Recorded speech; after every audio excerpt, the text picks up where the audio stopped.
Kalma naman si Mayor Duterte sa resulta ng bagong SWS survey. Pero mas wala raw siyang pake sa mga bumabatikos sa panghalik niya sa kanyang mga babaeng taga-suporta. Mas mahalaga pa rin daw kasi ang mensahe ng kampanya niya. Umaaksyon si Jun Loyola.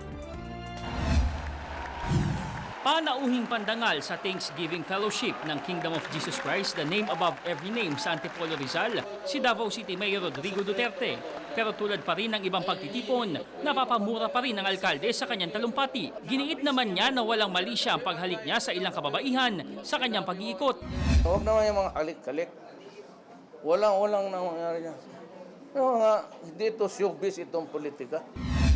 Sa kabila nito, naniniwala si Pastor Apollo Kibuloy na si Duterte ang magbibigay ng pagbabago sa bansa, kaya't siyang inendorso nito sa pagkapangulo. Mayroong aabot sa 6 na milyong miyembro ang kanilang samahan sa loob at labas ng bansa. You look beyond that because that's not the issue. Even the way he talks, that's not the issue. The issue in the Philippines when you run for like a president is the problem we are facing. Wala naman daw pakialam si Duterte sa lumabas na bagong survey ng Pulse Asia kung saan statistically tie sila ni Vice President Jejo Magbinay at Mar Rojas. Pero hindi niya naiwasang pasaringan si Rojas. Kung may dapat daw sagutin si Rojas, ito raw ang tanong na yun. Saan ang pera ng Yolanda? Masagot mo yan. Iginiit din niya ang partisipasyon ni Rojas sa nangyari sa Mama Sapano encounter noong nakaraang taon. He was there. Sinisiptil lang yan siya kasi tatakbo eh.